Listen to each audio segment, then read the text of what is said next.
And then as I was tucking Nathan in, he goes, "Dad, you forgot something." And I said, "What did I forget?"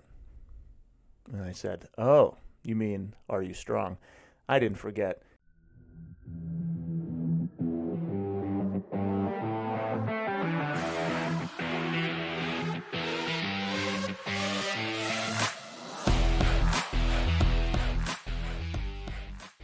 Hi, everyone. Welcome to the Rising Father podcast. I'm Chris Rodack. You can see my dog Rusty's head. It'll pop up. If you're listening, do you want to see a little cute Brittany Spaniel puppy? His head might pop up. I feel like I haven't done a solo podcast in a while, so apologize for that. But we've had a lot of great guests. We had James McLeod. We had James Coffrin. We had the Tired Dad. And more people coming up. A lot of great guests coming up. So make sure you subscribe. Please leave a 5-star rating so that it gets sent out to more people. And share it, send it, and just be an avid listener because you guys are amazing. I get so many messages every single day from people saying they listen to the podcast. They've been listening for months, and this certain episode really reached them. And I love hearing that. And I love getting those messages, and I love meeting the community. So reach out anytime. Instagram's the best spot. I don't check my email very much. So just to be honest with you, really, probably from my teaching days, I despise email. But if you want to reach out to me and get a real response, you can reach out on Instagram. So today, solo podcast, I'll keep it nice and short. I wanted to talk about some things that have been happening with my son and me and how they relate to where I am in life and maybe where you are in life. So the first one is just a story about my son doing pull-ups. And my son's very strong. He is probably 85 pounds or so. He's 9 years old. He's a thick boy. He's got muscle. He's a jiu-jitsu guy. He does CrossFit.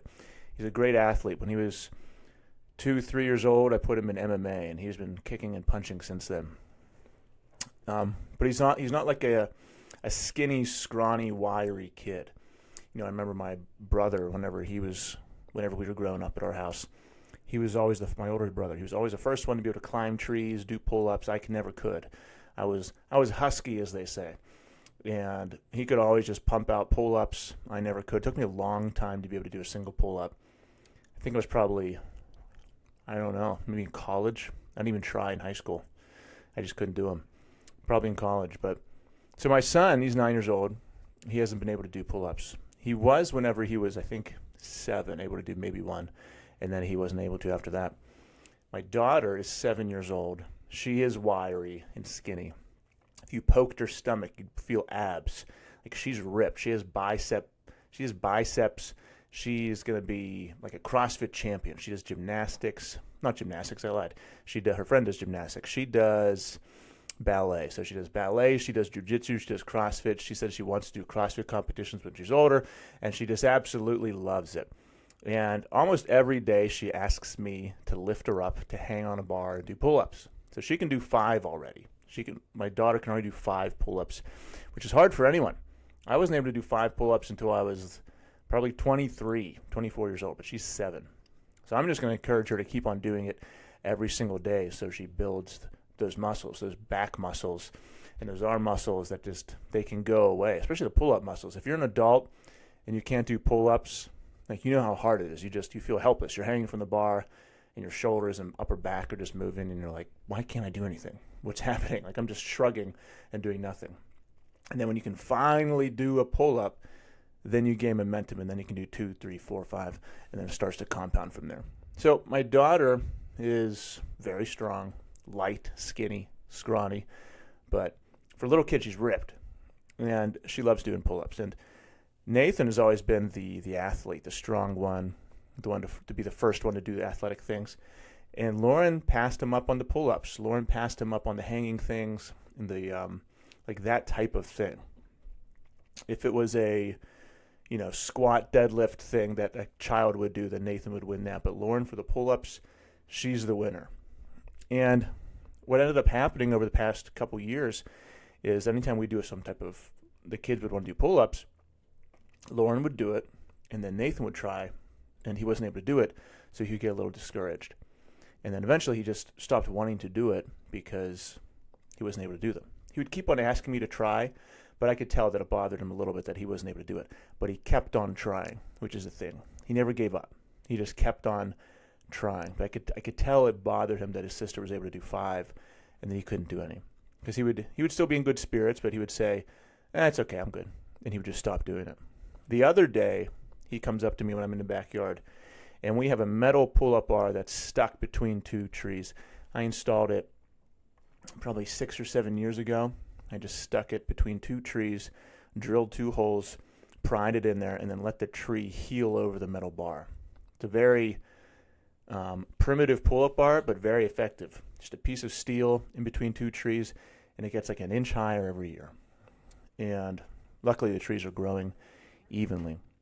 So the other day, Nathan comes up to me and says, hey, Dad, lift me up. I want to do a pull-up.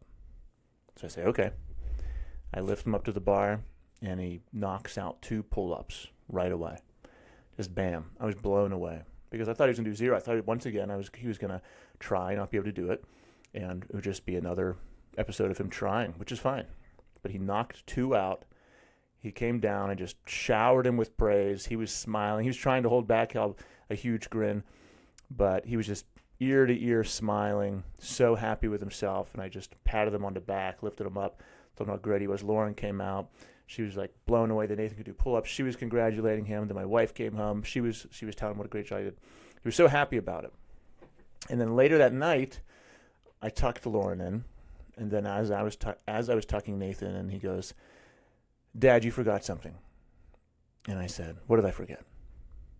And I said, oh, you mean, are you strong? I didn't forget. He was just so excited. What he means is every night to each of my kids, I ask them why they're strong, why they're smart, and why they're friendly.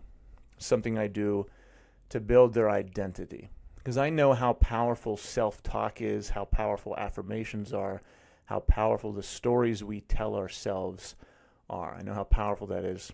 It's been extremely important in my life and in many men's lives. So I do that with my kids before they go to bed so they can think about it all night. Why are you friendly? Why are you strong? And why are you smart? If you want to do that, just add in whatever adjectives you want, whatever characteristic traits you think your kids need to strengthen. So Nathan said, Dad, you forgot. And I said, oh, you mean why are you strong? So I said, Nathan, why are you strong? He said, because I did pull-ups. And he was so happy, and he was like squirming in his bed. I said, hell yeah, you did. And yeah, I swore. And I just shook him, and we were just celebrating together. And he went to bed that night, not just thinking that he's strong, not just saying that he's strong, but knowing that he's strong. Because he was able to link a real-life memory with a descriptor of his identity. If he would have just said, I'm strong, and didn't do anything that day to back up that statement, it would have increased his identity by, let's just make up a number, 10%. But since he proved to himself that day that he was strong by a real action, it went up 90%. He can actually believe himself. You know, it's like driving in your car and repeating affirmations about how you're rich and you're actually broke. It doesn't mean anything if you haven't done anything to make progress towards that goal. I do affirmations. Okay, I do. I have phrases I say to myself about who I want to become, but I also back them up by real actions during the day that take me in that direction. Because our own voices can be extremely negative and pull us down, which are lies. We can lie to ourselves all the time. And if that's a natural tendency, you might as well build yourself up and tell yourself why you're strong, why you deserve success, why you love yourself, why you are good at the things you want to be good at, why you are the man you want to become, and then do those things. So that is what I do with my kids. And now Nathan has this real memory of overcoming resistance, of overcoming fear, of overcoming doubt. He has a memory of multiple years of trying to do a pull-up and failing, but not giving up.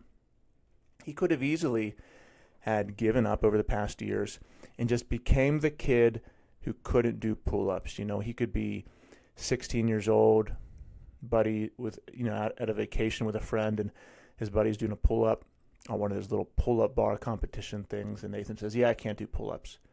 Not because he actually couldn't, but because as a young 9-year-old, he told himself that he couldn't because he gave up. That could have been him had he given up. But he didn't give up. He kept on doing it. And he kept on trying and trying. And then now he can do pull-ups. And then now the next day he was like, Dad, I want to do pull-ups again. And the next day, Dad, I want to do pull-ups again. So now he sees himself and he knows himself as the kid who is strong and can do pull-ups because he backed it up.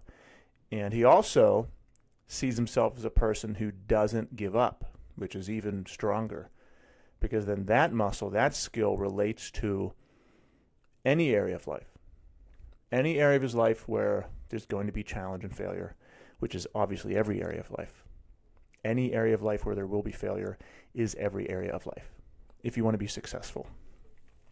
So now he knows that, hey, whenever I was 9 years old, I couldn't do pull-ups, but I didn't give up, and now I can do pull-ups, this very hard physical thing. It was painful. It was hard. It was uncomfortable, but I didn't do it.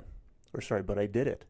And he has this real memory of himself overcoming adversity, resistance, and obstacles.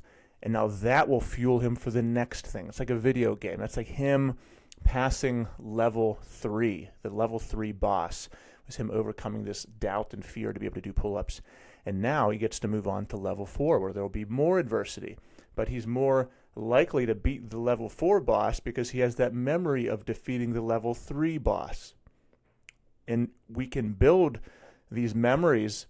We can build our ability to conquer bigger and bigger battles by the obstacles that we choose to overcome and the obstacles that we choose not to fall to. If we want any success in our life, we have to accept that there's going to be failure with that. I like to say that the amount of success you want in life is equal to the amount of failure you're willing to endure. So if you're not willing to endure failure, you have to also accept that you're not going to endure success. If you want a level 10 success, you're going to have to endure a level 10 failure, or at least be willing to endure it. Because if you say, I want wealth, I want fame, I want the body, I want all this stuff, I want the relationships, but I'm not willing to go through any change or resistance, then it's not going to happen. There was a post I saw from somebody a couple weeks ago. They said, it was a religious post. It said, I prayed for strength and God gave me an obstacle, so I got strength. It said, I prayed for wisdom, so God gave me a problem and I overcame it. And it goes on through those things. So through the obstacle, through the resistance, through the failure, you are able to become stronger. So if you want the success, if you want the skills, if you want change in your life, you have to expect mistakes, doubt, fear, failure. Let them come and pivot and learn from it. So that's the first Nathan story. The second Nathan story is about it being intentional and present as a father, and a decision that I was glad I made, because I am growing a business, and it is growing. It's doing well. I quit my teaching job, and now I'm doing Rising Father full time. So there is a lot that goes on with being an entrepreneur and running a business, as you entrepreneurs know. If you're not a business owner, I can relate, because for almost all my life I was not. And there's a different level of stress that comes from not knowing you have that secure paycheck coming in. There's a whole nother level of stress of, if I don't do a certain set of things today, I have $0 coming in. It's not like being a teacher where you have 30 years of paychecks guaranteed and plus a pension. So you have money for the rest of your life. And for me, I didn't like that safety and security, because I feel like it made me fat and happy. And I don't want to be fat and happy. I'd rather be on fire and running. And I'd rather be not even running away, but running towards the person I want to become. I want to be running towards the person I want to become and on fire than just sliding fat and complacent towards a safe life. That doesn't sound like fun to me. So anyway, back to Nathan. I have this project that I'm doing for my business, so I have to create ads and marketing funnels. If you have any business, guess what? No one cares if they don't know about it. You can open a lemonade stand, but if it's in your backyard and you didn't send an email out, no one knows that you have a lemonade stand. You have to put it where people can see it. You have to send people to it. You have to tell people about it. So we have an amazing product. We have an amazing service with our Man on Fire program now. It was Rising Father Brotherhood. We rebranded it to Man on Fire. We leveled it up. We added systems, added all kind of things, and it is changing lives. So we have this amazing service that guys are having radical transformations inside, connecting, being inspired, mentoring other men. It's an amazing place to be. Okay, so we have this amazing product and service, but people need to know about it. So that means I have to market it. I have to advertise it, which is what you do through social media. You do posts, you do reels, you do podcasts, you do Instagram lives, you do things and you tell people about it, but also you have to do paid advertisements if you want to take it up a notch. And that's what I'm working on right now. I'm doing paid advertisements. And it's a whole another skill set, having a Google ad account, Facebook, or a Meta ad account, Facebook funnels, email campaigns, website tech stuff. And the fear of doing that and learning that can stop you in place. And you could just say, well, that sounds scary and horrible and difficult, so I'm not going to try that. I'll just stay where I am. Sure, you can think that. Or you can just take a month and learn all those skills. And then after a month, you have the skills that 90% of the world gave up on. So I choose to do that. So anyway, I had a deadline. I have a business coach, and we had a deadline for creating this VSL. And a VSL is a video sales letter. So it's not a long video, but it's a video describing my story, talking about Rising Father, talking about the program, and educating people on what the program is. It's basically a movie. It's a film. So there's a lot of editing, all kind of fun tech stuff. It takes a long time to do. And I had a deadline. I was falling behind. And then it was 8:30 at night. I just got done with a call. My wife was sitting down. I was tired. I was ready to go to sleep. I wake up at 3:45, so in about 8 hours I had to be at the gym. And my son goes, Dad, can we go on a night bike ride? And I was 50-50. I didn't know if I was going to do it. And then I thought, it was a beautiful night. It's October, beginning of October. In 1 month in Pittsburgh, it could either be a blizzard or it could be 90 degrees, who knows.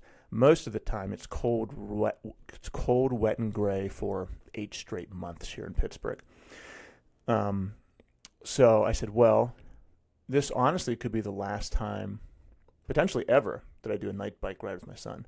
It might be the last night bike ride that he ever asks me to go on, because you never know when the last time is going to be. There was a last time that I had to buckle my son into his car seat. I don't remember when the last time was, but there was a last time, and I didn't remember it. And whenever I was buckling him into his car seat, I didn't think this is the last time that happened. There was a last time I put him into a kid's swing at the park. I don't remember what that last time was, but when I die and look back on my life, when I visit that moment, I could find that moment and say, that was the last time I ever put my son into a kid swing at the park, and I didn't know. So that was going through my head when he asked me that, and I said, yes, I'm going to do it. So at that moment, I'm choosing to do that with him over making money, because had I worked on that, maybe in the long run, years from now, working a little bit more would have made me a little bit more money, over the deadline I had, over what some people would consider a dumb business move. But for me, being a father is more important than any of it, more important than any of these business goals, anything else. And besides, my business is being a father. That's what Rising Father is about. That's what Man on Fire is about. It's about being a good man, being a good father. And had I chose the other one, I'd be a hypocrite. So I said, yes, let's do it. So we went out. We drove down to the park. We put headlamps on. It was a beautiful night. It was cool. It was in the 60s. And we bike rode 5 miles around the lake. And he was just laughing, talking nonstop. I posted a reel on my Instagram today about it, just showing him just nonstop talking, telling stories, pointing out raccoons and deer, and telling me I would shine our light into the woods. We'd see all these reflective eyes from the deer shining back at us. And he was talking about, hey, Dad, you know that they have reflective materials in her eyes. My science teacher told me that, and just nonstop talking. And had I just stayed home, sat on the couch on my laptop, and spent another 30 minutes on this email campaign, what a failure that would have been. What a failure that would have been. Say if that 30-minute decision, if we, multiply it out 10 years from now, the monetary value of that, maybe that makes me $10,000 less rich because of 30 minutes I didn't do.